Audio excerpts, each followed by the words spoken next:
Tem áreas da nossa vida que nesta manhã você vai falar para Deus: Deus, eu preciso que o Senhor renove. Porque a Páscoa significa renovar. A Páscoa significa nós iniciarmos, um tempo de renovo na nossa vida, como Jesus foi renovado.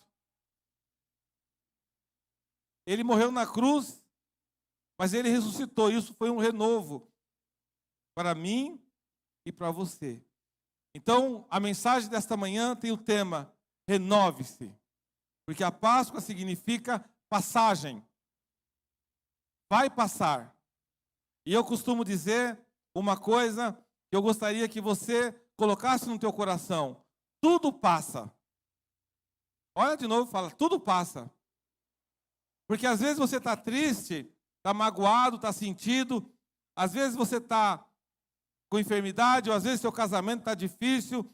Às vezes alguma coisa, seu filho, a sua filha.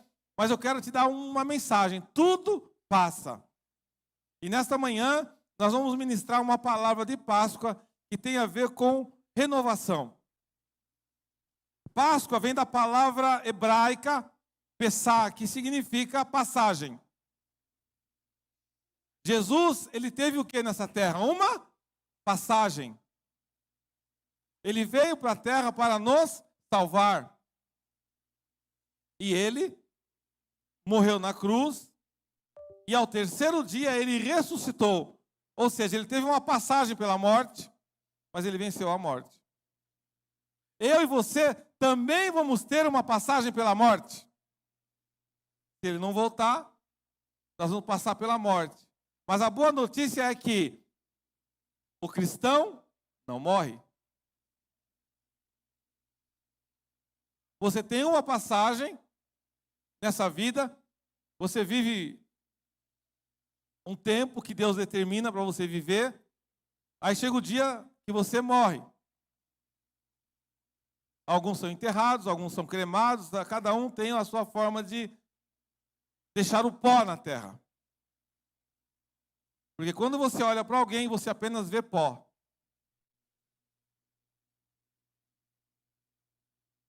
Porém, quando você entende a Páscoa, você sabe que a partir do momento que você morre e você é de Cristo, você imediatamente está num outro lugar vivo. Porque a Bíblia diz que você tem a vida eterna. Então esse momento aqui na terra é uma passagem. É uma Páscoa. Pessah. Então nessa manhã eu queria que a gente olhasse por esse lado. Então vamos lá em João 5:24. Para que serve a palavra de Deus? Para que serve a Bíblia? Para a gente refletir, estudar e crer na palavra. João 5:24 diz assim: quem está falando aí?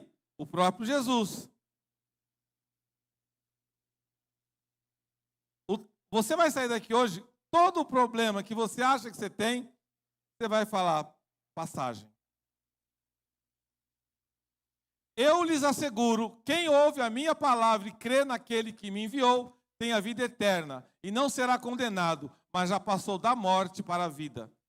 Só esse versículo aí a gente já pode ir embora para casa. Jesus falando que quem ouve a minha palavra, você está ouvindo a palavra dele. Quem ouve a minha palavra e crê naquele que me enviou tem a vida eterna. Não entra em juízo, mas passou da morte para a vida. O cristão, ele não entra em juízo, porque você sai da morte para a vida. Você passa um tempo na terra, tem vários problemas, várias dificuldades, várias lutas. Cada um tem um problema. Não existe ninguém na terra que não tenha problema. Não tem ninguém que não tenha dificuldade. Não tem absolutamente ninguém que não tenha uma luta. Porém, a Bíblia diz, e Jesus diz: eu lhes asseguro, quem ouve a minha palavra e crê naquele que me enviou, tem a vida eterna e não será condenado, mas já passou da morte para a vida. Ou seja, já começa por aí a nossa renovação. Quando você renova a tua vida, é quando você crê verdadeiramente que você tem uma vida eterna. Quando você crê verdadeiramente que a tua vida não se limita a esse tempo na terra. Foi por isso que Jesus morreu na cruz. E foi por isso que ele ressuscitou, para mostrar para mim e para você que você também pode ressuscitar. Tem pessoas que estão mortas. Tem pessoas que estão mortas, mas que o Senhor diz: eu vou te ressuscitar. Mas você tem que querer essa renovação. Você tem que falar: eu vou renovar a minha vida. Porque a Bíblia diz lá no livro de Romanos, capítulo 8, versículo 1 e 2, que já não há condenação para aqueles que estão em Cristo Jesus. Portanto, agora já não há condenação para os que estão em Cristo Jesus. Porque por meio de Cristo Jesus, a lei do Espírito de vida me libertou da lei do pecado e da morte. Ou seja, você está liberto, já fez a passagem para a vida eterna, quando você aceita Jesus como teu único e legítimo Salvador. Quando você fala: Jesus, eu entrego a minha vida em tuas mãos. Você fala: Senhor, eu estou fazendo a minha passagem, eu estou me renovando. Às vezes, como cristão, nós ficamos fracos. Quando vem a luta, quando vem a dificuldade, a gente fica fraco. Não existe um cristão que eu conheça que não passou por fraqueza. Porque todos temos dificuldades e lutas. Mas para que serve a luta? Para que serve a fraqueza? Para você vencer, para você lutar, para você se renovar. Você precisa entender que você precisa buscar renovar a cada dia. Cada dia que nasce é um dia diferente, igreja. Tem dia que nasce com sol, tem dia que nasce com chuva, tem dia que nasce nublado, tem dia que nasce maravilhoso e tem dia que nasce com luta. Agora eu quero te deixar bem claro que a luta não é eterna na tua vida. A luta é um processo para te fortalecer. A luta é um processo de ensino. Jesus, ele morreu na cruz. Ele passou pela via dolorosa. Ele sofreu, ele foi cuspido. Deram vinagre para ele tomar, para ele beber no lugar de água. Os apóstolos de Jesus sofreram. Os homens que andavam com Jesus sofreram. Mas eles tiveram o quê? Uma passagem, um tempo de sofrimento. E hoje eles estão aonde? No céu com Deus. Com certeza, muito abençoados lá no céu. Então, eu quero ir com você agora, vamos lá, em Isaías 53, 7. Olha só o que o profeta messiânico falou 800 anos antes. Ele foi oprimido e afligido, contudo não abriu a sua boca. Como um cordeiro foi levado para o matadouro, e como uma ovelha que diante de seus tosqueadores fica calada, ele não abriu a sua boca. Ou seja, presta atenção, olha para a tua vida, olha para a minha vida, olha para a nossa vida. Ele foi oprimido e afligido, contudo não abriu a sua boca. A minha pergunta é: como é que está a tua boca? Você tem falado muito? Chorado muito, reclamado muito, criticado muito sobre a tua vida? A minha sugestão para você é: fecha a boca, começa a falar menos e começa a crer mais. Ele foi oprimido e afligido, Jesus, contudo não abriu a boca. Como um cordeiro foi levado para o matadouro, e como uma ovelha que diante de seus tosqueadores fica calada, ele não abriu a sua boca. Primeiro ensino para mim e para você, nesse processo de renovação: cale-se, ore, fale com Deus, pare de reclamar da tua vida e pare de falar da tua vida para outras pessoas. Fale Com quem pode resolver a tua situação? Fale com Deus. Fale com o Espírito Santo. Fale com homens ou com mulheres que você sabe que pode orar por você e pode verdadeiramente abençoar a tua vida. Jesus, ele ficou calado. Ele ficou como um cordeiro perfeito. O cordeiro de Deus que tira o pecado do mundo. Vamos lá então, João 1:29. João Batista já falava. João 1:29. No dia seguinte, João viu Jesus aproximando-se e disse: vejam, é o Cordeiro de Deus que tira o pecado do mundo. Isaías falou sobre o Cordeiro, mudo, que não ia falar nada. E João, quando viu Jesus, falou: eis aí o Cordeiro de Deus que tira o pecado do mundo, o Cordeiro perfeito. O sacrifício perfeito de Jesus, o sacrifício definitivo de Jesus é o que nos salva, é o que nos renova. Nós não somos renovados por nós mesmos. Eu não tenho força para me renovar. Mas quando eu falo, olha, o meu Jesus, ele não está mais na cruz, ele não está mais enterrado, ele está com o Pai. E aí é que as pessoas que não creem, não entendem. Você começa a entender quando você olha para o Senhor, você olha para a tua vida, você olha para a situação, você olha para esse mundo, tudo que está acontecendo nesse mundo, e você fala, é impossível que Jesus não tenha morrido na cruz e ressuscitado.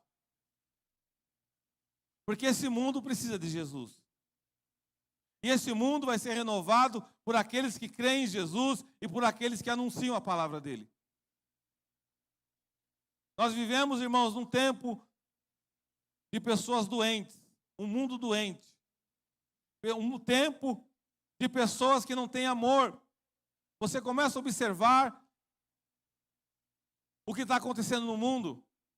Você começa a observar como uma pessoa consegue fazer o que fez com 4 crianças inocentes. Como alguém consegue fazer aquilo. E muito mais está por vir. Eu quero te dar uma notícia, que não é uma notícia agradável. O tempo de Jesus está chegando. E quando o tempo de Jesus vai chegando, a iniquidade vai aumentando. Tudo isso que você está vendo são sinais da volta de Jesus. E ainda é o começo. Infelizmente. O amor esfriaria, diz a palavra. A iniquidade aumentaria. A tecnologia aumenta. Você que tem aparelhos celulares, você tem equipamentos, computadores. Quanto mais o tempo vai passando, mais tecnologia. E a tecnologia tem o objetivo de individualizar o ser humano, para não ficar em grupo, para não ficar em comunhão. E as pessoas estão bestiais. As pessoas querem, de maneira global, aparecer em rede social, querem ficar famosas, querem ser jornalistas com celular. E esse é o objetivo. O objetivo é pegar os jovens que não sabem escrever, não sabem se comunicar.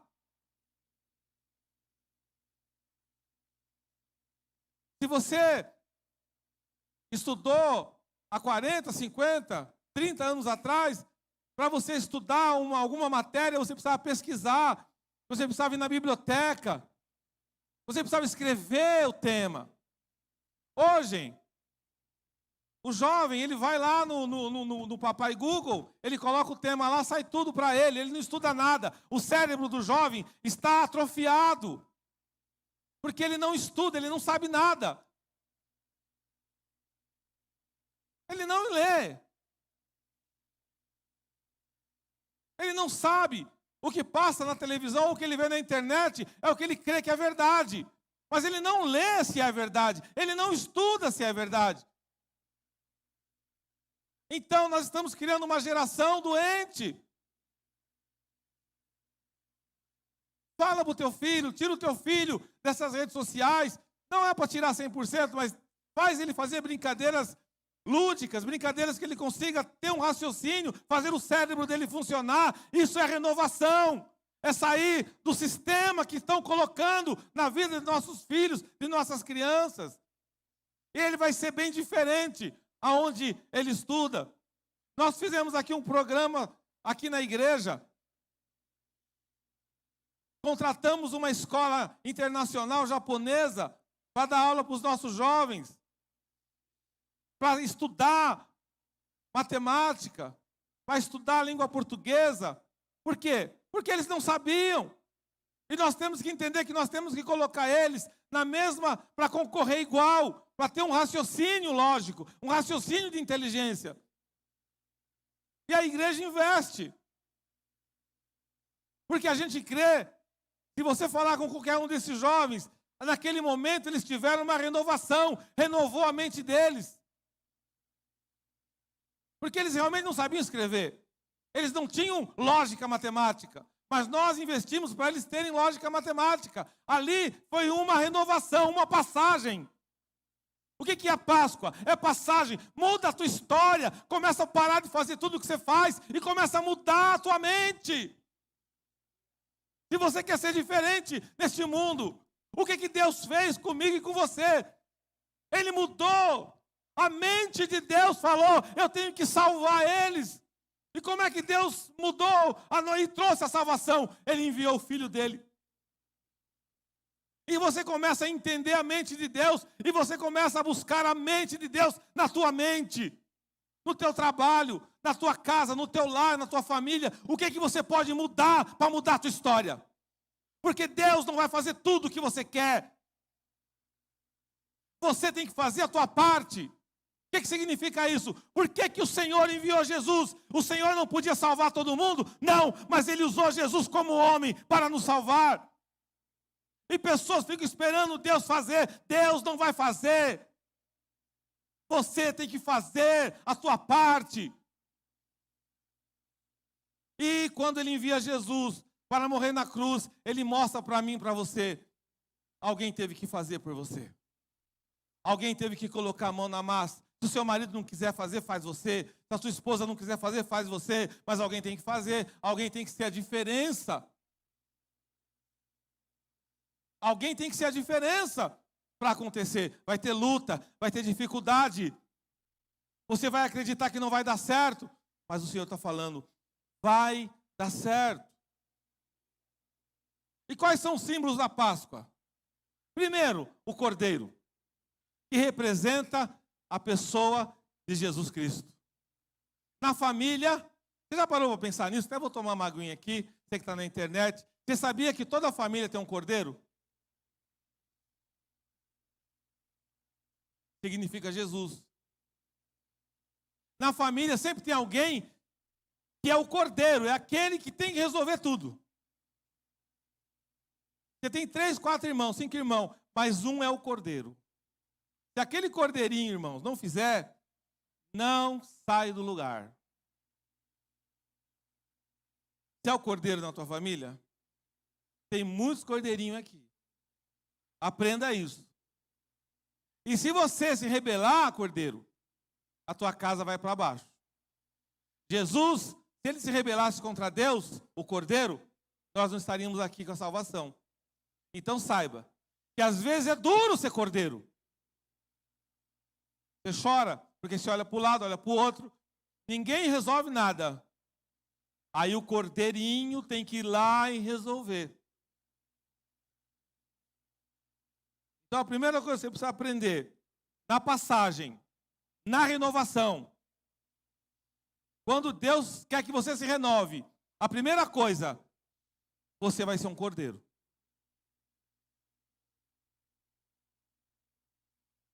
A segunda coisa que precisa ter na ceia, na passagem, a ceia do Senhor, o pão e o vinho.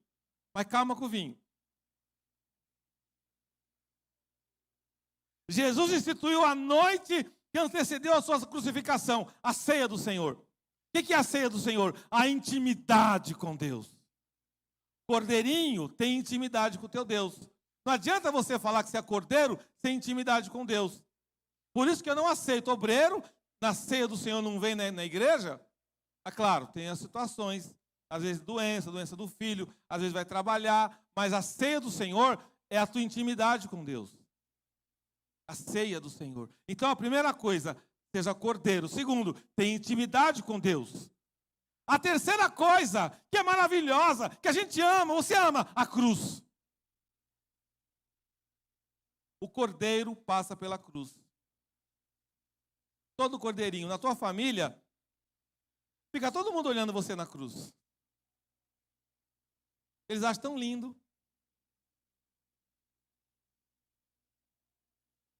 Começa a se renovar.